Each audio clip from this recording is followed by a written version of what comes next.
Hello, everyone. Today I'm going to talk about cognitive biases and how to keep them from creeping into your work.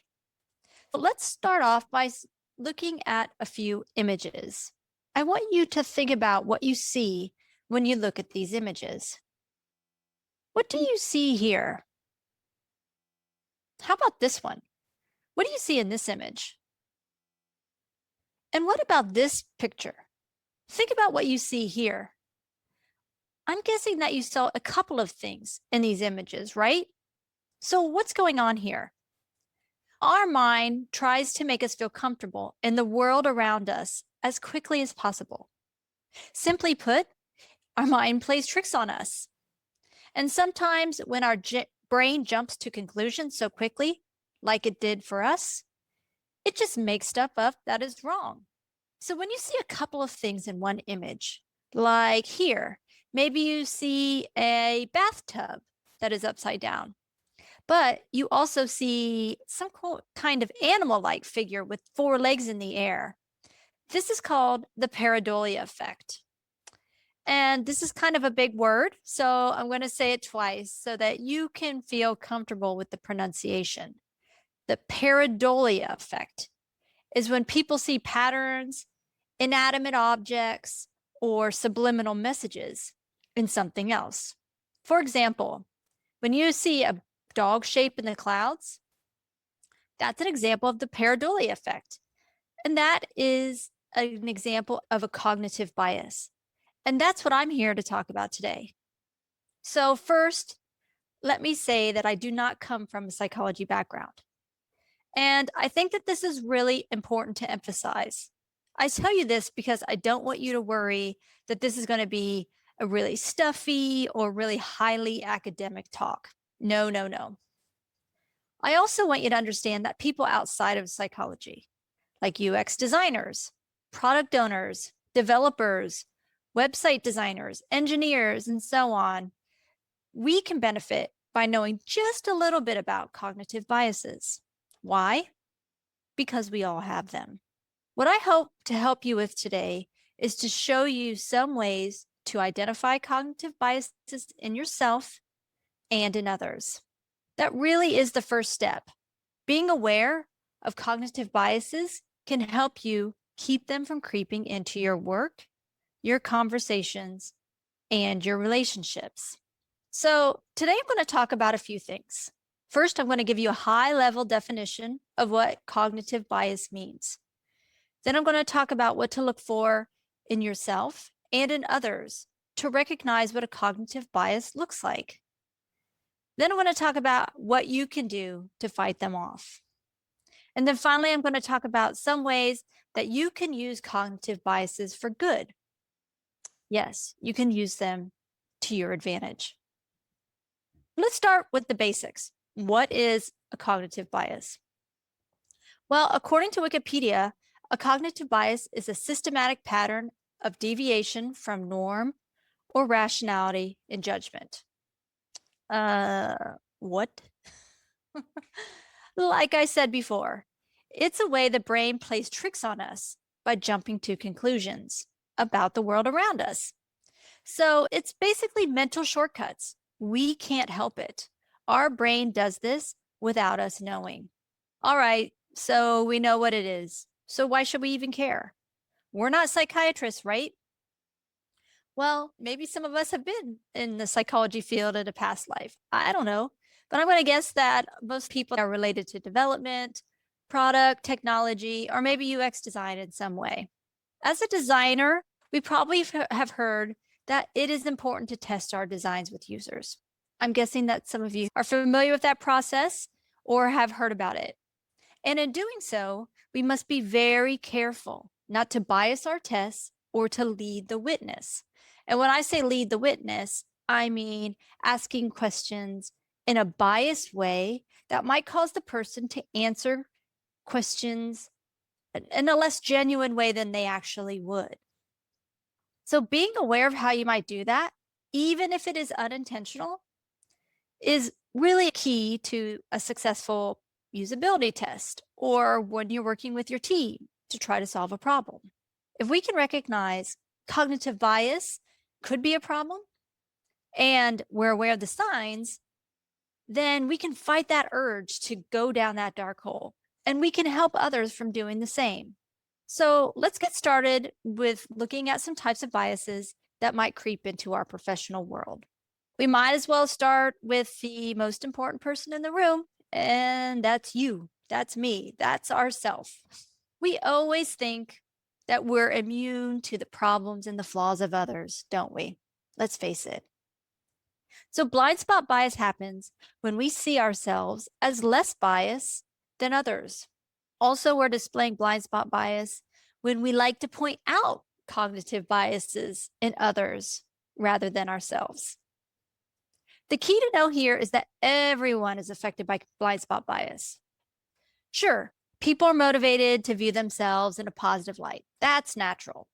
But to be honest, we're no better than everybody else. So what does blind spot bias look like? One sign is that you do not accept feedback or advice from others.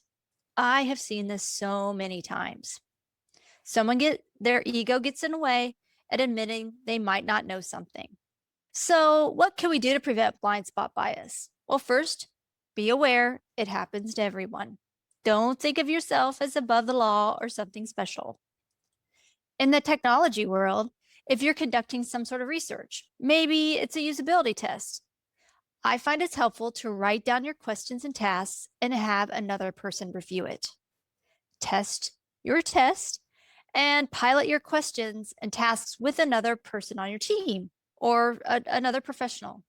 And make sure that you take their advice on improvements and removing leading questions. If you find yourself resisting help, you might want to take another look at yourself, Mr. Blind Spot Bias. Okay, let's talk about another cognitive bias, which is known as the experimenter's bias. First, let me clarify something when I talk about an experimenter. And I'm not really talking about some official researcher like a scientist or someone who's running an experiment like you see in this picture. I'm talking about anyone who is doing research with users or to gain an understanding about a product, or they're interviewing other people, or even when you're talking with your team or stakeholders to try to get information. I would consider us all an experimenter if we're having those kinds of conversations. So what happens with experimenter bias is the person, when they're sharing their findings with others, what they learned from these conversations, they tend to believe and share the information that agrees with what their expectations were. In other words, they promote and they talk about things that went well in the conversation or the research study, and maybe forgets to mention the disagreeable stuff. So let me tell you a story. I was participating in some research at a financial company, and we were sitting around tables like you see here, and each of us had a role. We had someone who was interviewing, we had note takers, and the participant was sitting at the head of the table. So the participant was telling us about the last time she went to a dealership to buy a car.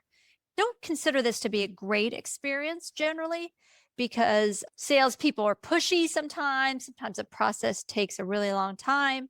So to buy a car is generally viewed as not very fun.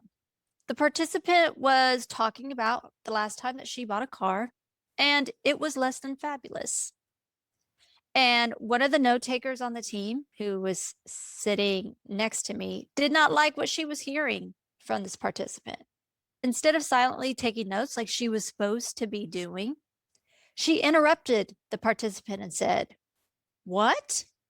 I've never heard anything like that happening at a dealership before. Are you sure that's what really happened?"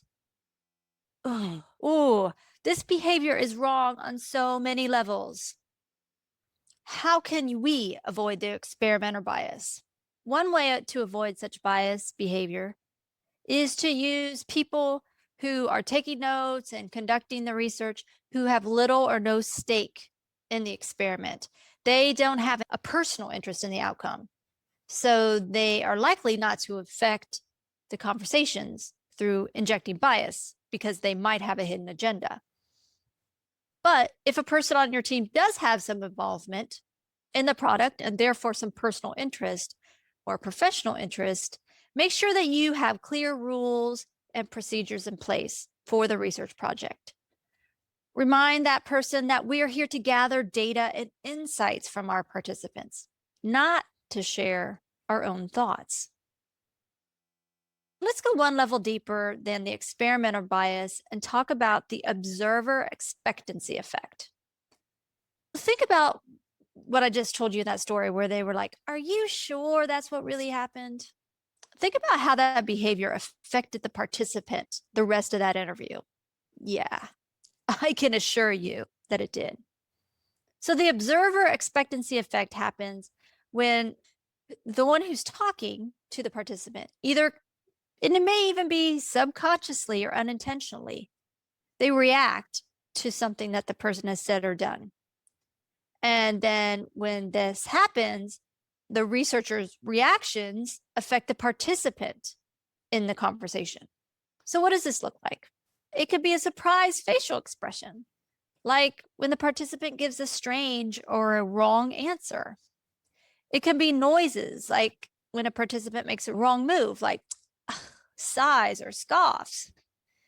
Let me just tell you, this is bad, bad, bad. You don't want to do this. It does affect the participant.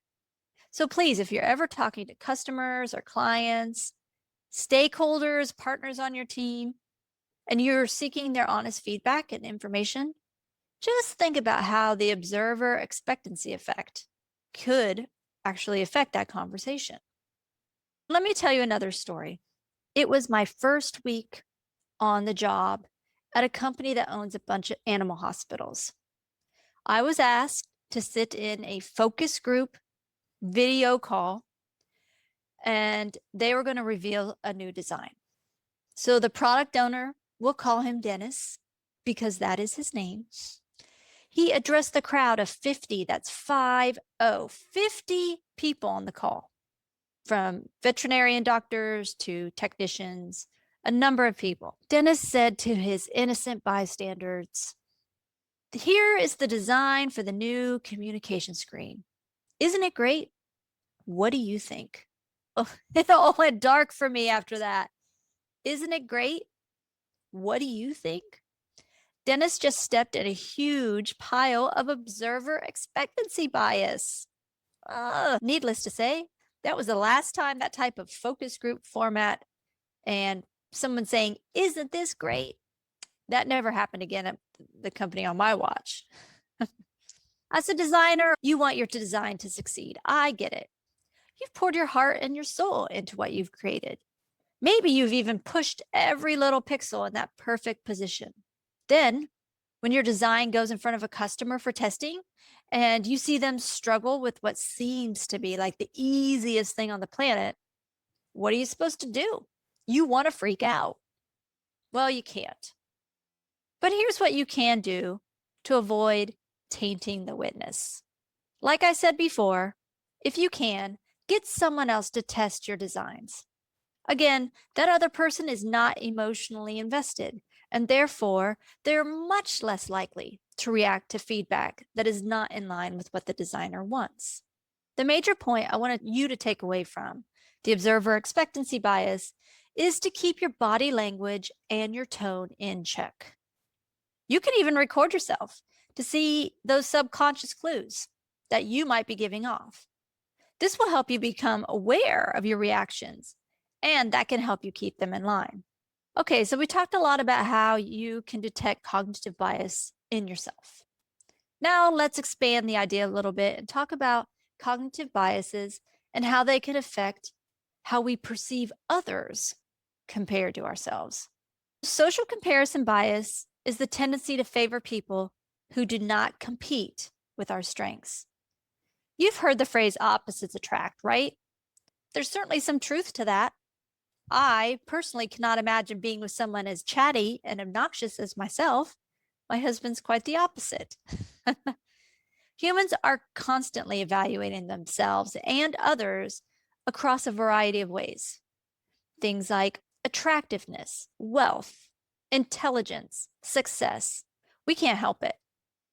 You know something that I do?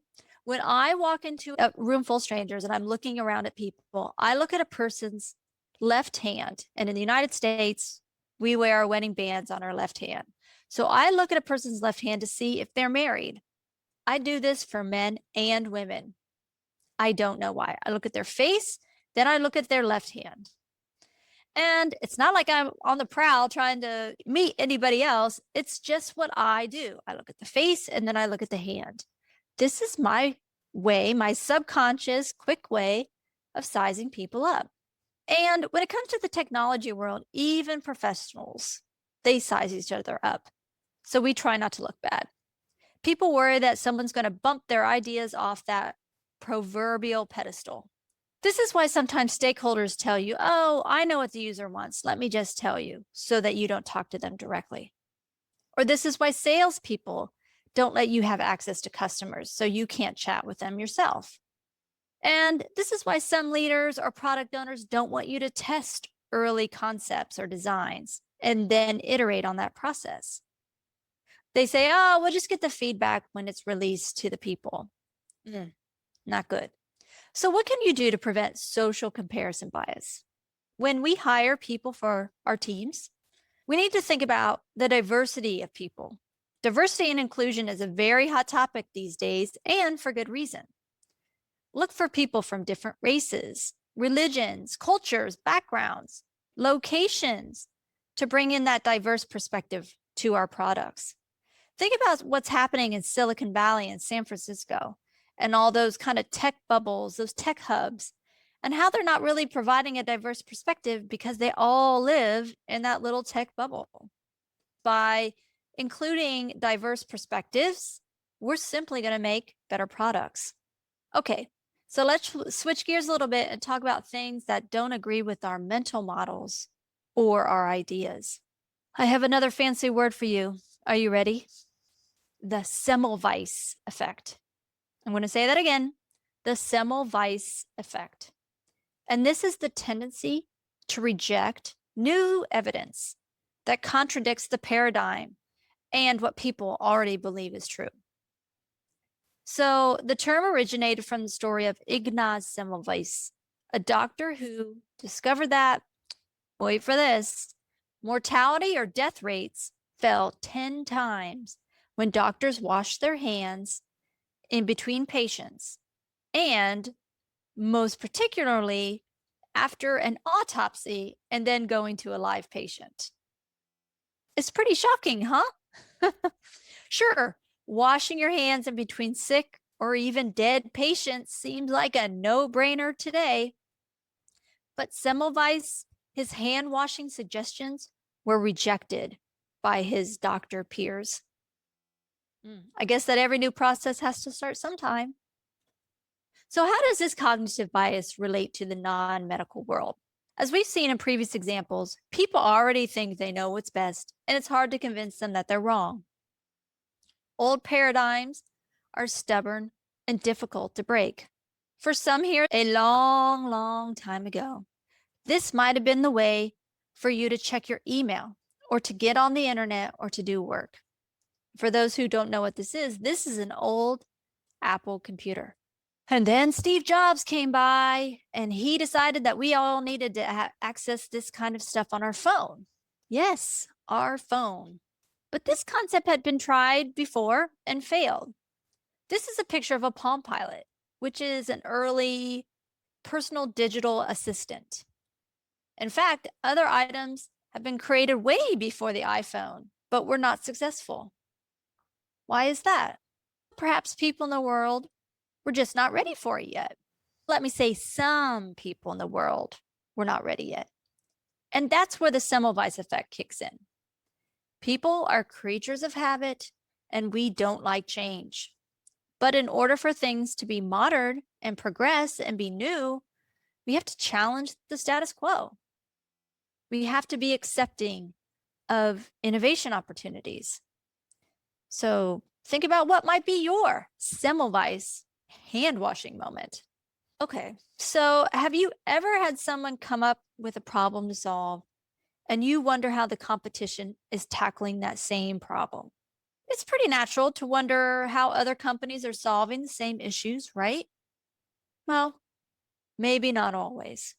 The not invented here is a cognitive bias where people don't want to accept information or ideas developed outside of their group. It's the classic, oh, we don't need to know what that group is doing because it's probably not as good as our idea. Ugh. Whew, this is really frustrating for me. As a researcher and a designer, my first reaction when I hear about a new problem to solve is to figure out what already exists in the world. Why reinvent the wheel? When you look at what a competitor is doing, this is known as competitive benchmarking or competitive analysis. We look at other products to see what they're doing better and are there good features that we might want to take from that. Or we look at their products and see what they suck at. And then we make sure that we don't use those parts of their product.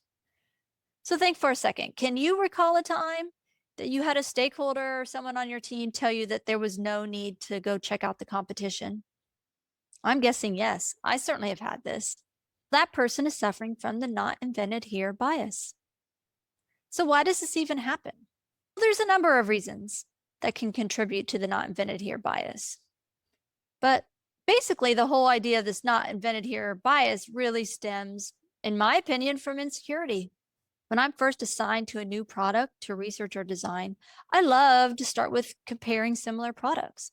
Again, partially to see what's out there and take the good stuff. And I encourage you to do the same. So you're avoiding the not invented here bias. And there's simply no need to reinvent the wheel. So it's pretty common knowledge that people are social beings.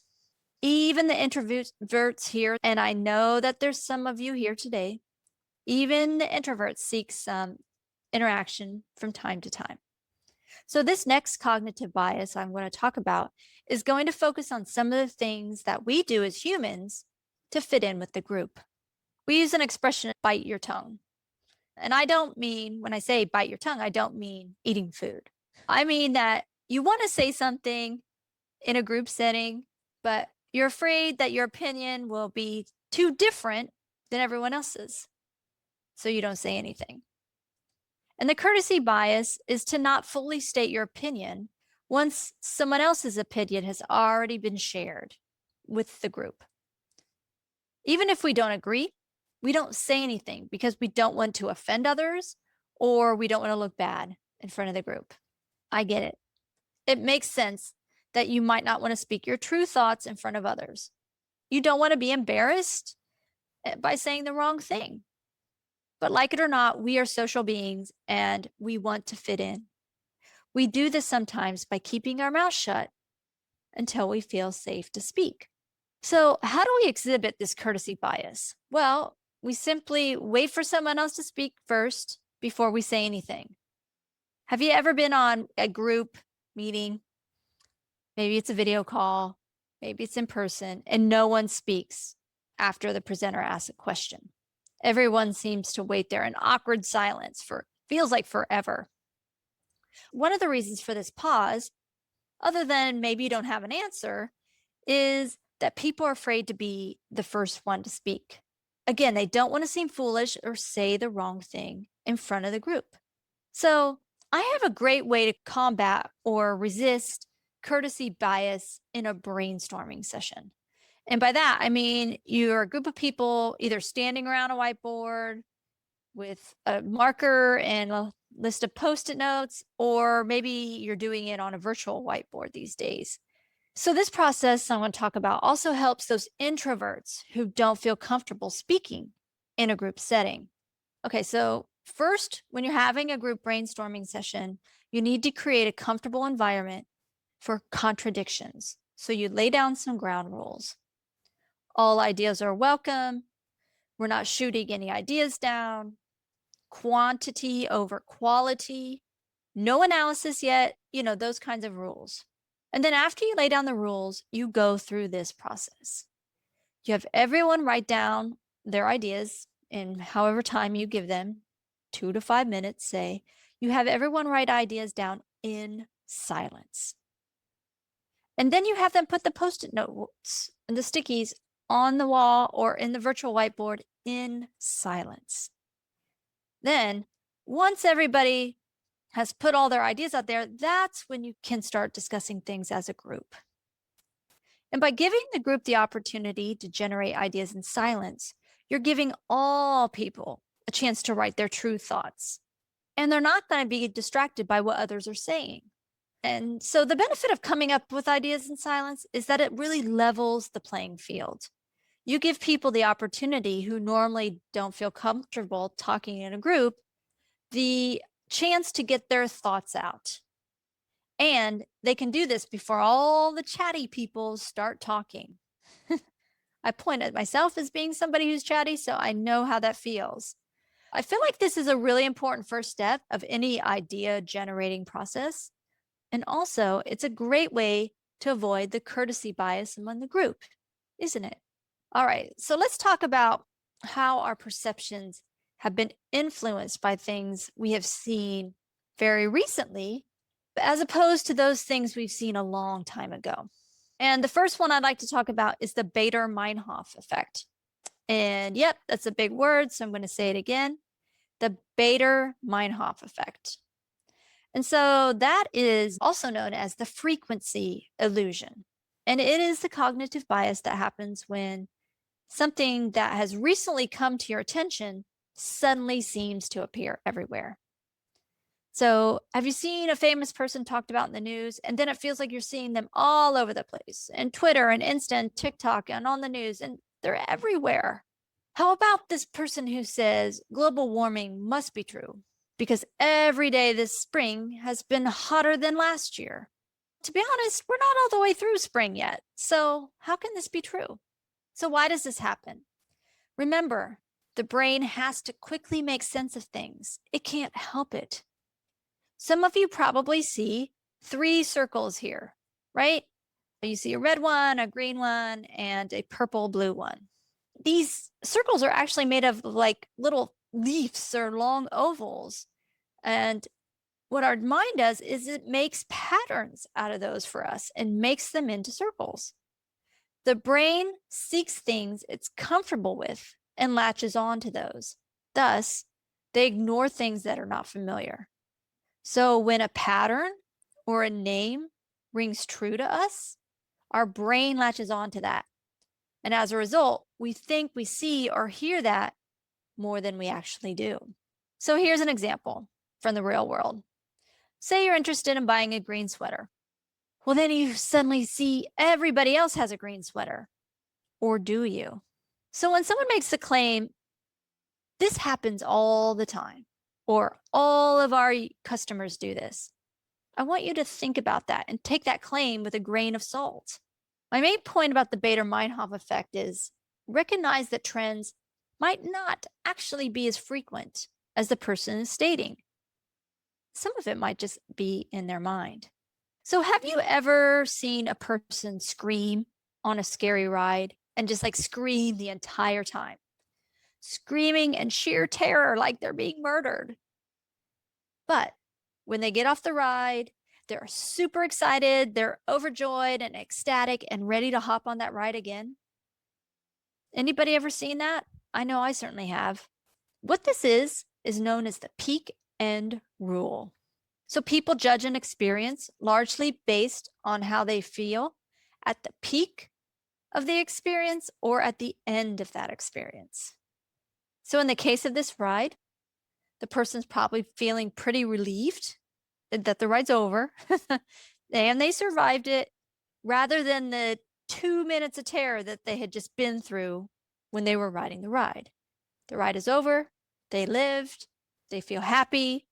Therefore, that's the peak experience emotion that they have for the whole experience. So let me illustrate the peak end rule with another story.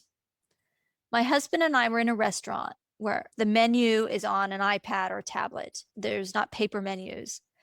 And I was watching him order a meal on that iPad in a restaurant because I was doing some research on a product. So he has a gluten-free diet. He can't have things with wheat in it. So he needs to order special food like a gluten-free bun or gluten-free pizza crust. And he has a few other dietary restrictions he has to be aware of before he can order. So I'm watching him navigate this menu, and he's struggling a bit. He's clicking all over the place. He's hunting, he's pecking, he's searching. Oh, he griped, he complained, he huffed. It was actually kind of fun to watch, but that. But eventually he found the gluten-free bun for his hamburger. And so then he placed his order. And after ordering, he said, well, that was totally easy. He'd already forgotten all the pain he had been through, hunting, pecking, searching. For him, the peak of the experience was finishing the task and being done. And that was positive for him. And therefore, the whole experience was positive. So, as we learned about the peak end rule, I want to take this opportunity to talk about the importance of one of my favorite types of user research, which is ethnographic observation, or sometimes called side-by-sides. Ethnographic observation is when you're with a person and you observe what they do in their natural environment. Sometimes it could be like you're at work with them and you're seeing them sit at their desk and you see how they interact with their computer, what their environment's set up like, what cheat sheets they have. Or as you can see from these photos, I was on Hollywood Boulevard in Los Angeles, where I was doing some research on a product.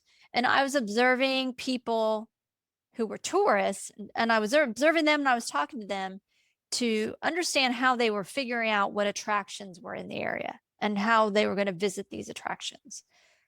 The point here is that as you're watching them go through the activity and picking up on the clues that you would only see in person, they're likely to report things differently after the fact than what really happened. They might not tell you about their struggles or what their pain points were, but if you're there, you can see them firsthand. So why is ethnographic research so important? Like my story with my husband who was ordering gluten-free food, you can't always take a person by what they say, but you can take a person by what they do. So I know a lot of today's talk has been focusing on the negative aspects of cognitive bias, and that's because they're pretty bad overall. But I want you to be aware of these fallacies because you can be better engineers and developers and product partners by having some understanding about them. But you can also use the traits of some cognitive biases in a good way. And so note that we're not going to have any dark patterns here, folks. We're going to use these cognitive biases for good. Remember how I talked about the Baader-Meinhof effect or the frequency illusion effect? Again, that's the cognitive bias that happens when something that has recently come into our attention suddenly appears everywhere. Well, that's not necessarily a bad thing. You can use this comfort and familiarity to guide the user or the customer through a journey more smoothly.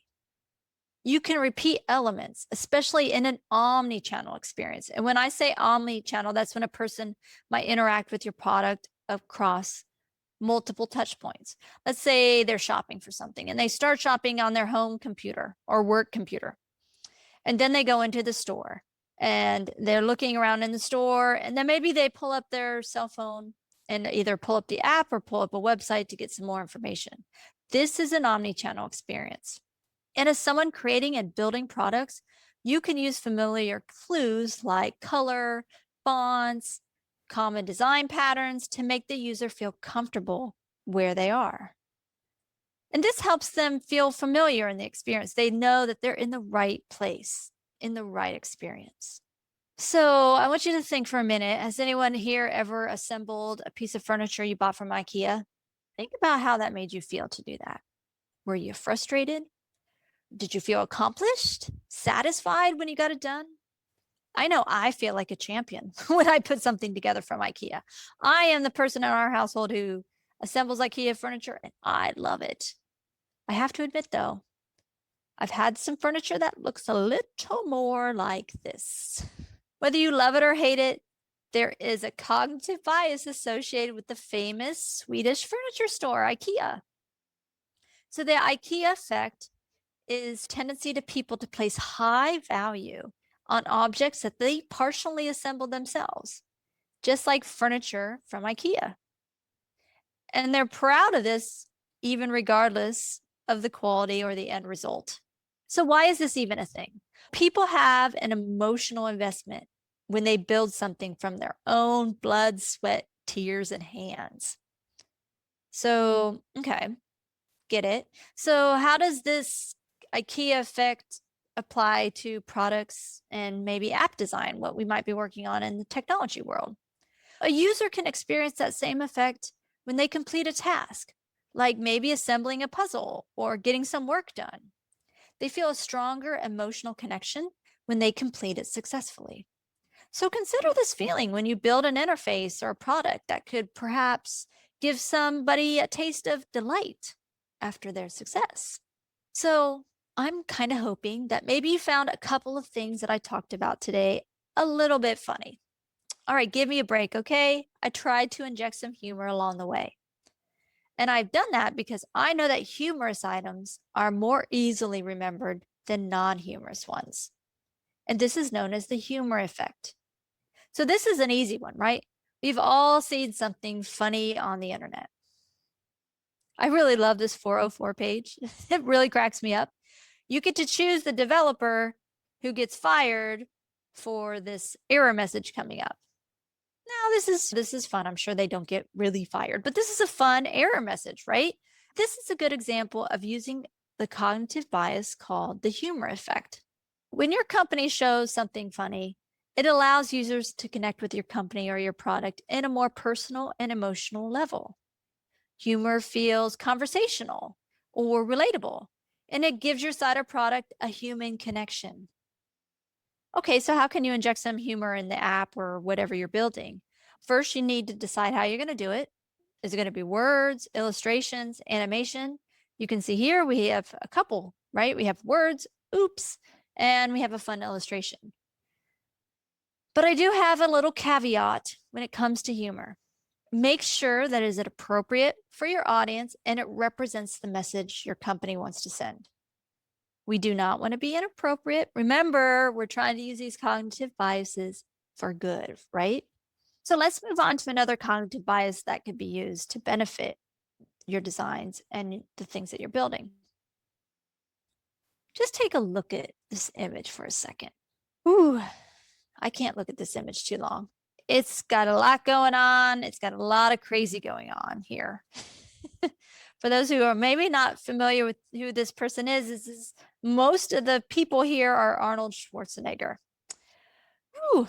So in a world where everyone seems to be trying to one up the next person or be better than the next person, there are ways that we're trying to be more creative and extreme to capture people's limited attention.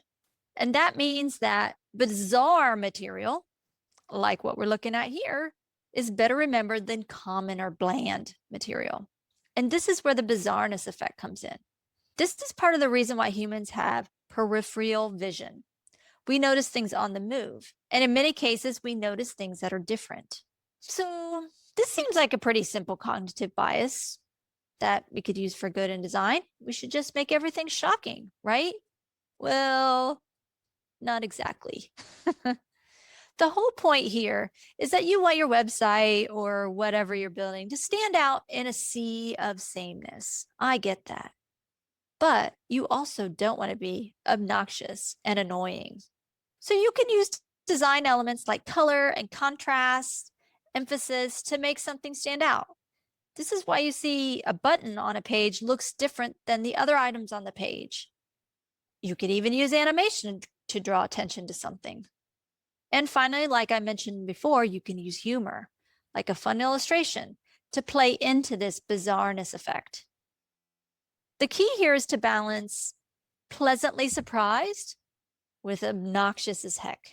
And finally, I'm going to wrap up with the ways that you can use cognitive biases for good with a very important one that we often take for granted. And if you do nothing else in the universe as a person who's making stuff, please do this one thing. Make good defaults. Like this nice, tidy room here. When a person comes to your website or your app or whatever you're building for the first time, have things set up for them nice and tidy. The default effect happens when we're given a set of options. We assume the default options are the best ones. We expect good things to be chosen for us, and we don't want to have to set anything up ourselves. So, say for example, when you install a new app on your phone, you might assume push notifications are turned off automatically. If not, you find out the hard way that they're actually turned on by default because you are bombarded with useless messages. I have been there. That's not fun. So the person who uses a website or product assumes the expert, or at the very least, the creator of this app or product, has vetted out the best design decisions and set them up. And that's what is automatically set in motion for them when they sign up. So when given a choice between several options, we have the tendency to favor the default one. Humans are lazy. Tell us, human beings, what the best selection is. Like the famous words of Steve Krug, the writer, don't make me think. How do you design a product or experience to promote good defaults? Part of it is to keep the marketing and the sales department out of the designing a feature business. So let's be honest. Sometimes sales, they often want to plug things into an app or product for a different agenda than the user actually wants. Don't let them throw a bunch of features in that users don't really need. Sometimes they contribute to feature bloat. All right, really though, a practical way that you can design good defaults is to conduct user research to understand how the person normally uses your product and then align the defaults to that. So how is this done in design? You can use color, fonts, and group like items together to emphasize the best option. Packaging items in a visual way will give the user confidence that you're presenting the best choice to them. That is, of course, if you are presenting the best choice to them. Remember, we're going to do good in our designs. We're going to use these cognitive biases for good, right? So to conclude, I want to revisit a couple of the major points I talked about today. We talked about how biases affect everyone, like the blind spot bias.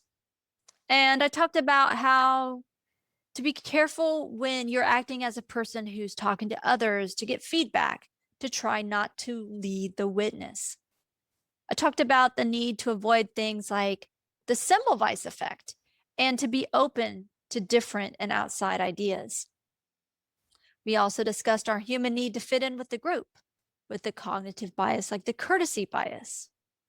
And we also talked about how our memory can be skewed and we think we see something recently, like in the Baader-Meinhof effect, and now it's making us think we see something all of the time. And then finally, we talked about some ways to turn that frown upside down and use cognitive biases for good in our designs. Now, these things we talked about today are just the tip of the iceberg of how many cognitive biases are out there.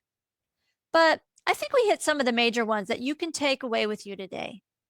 My main point here is to make you aware that they exist and for you to look for signs for them in yourself, and more fun, to look for signs of cognitive biases in others, and hopefully keep them out of your future designs and your discussions.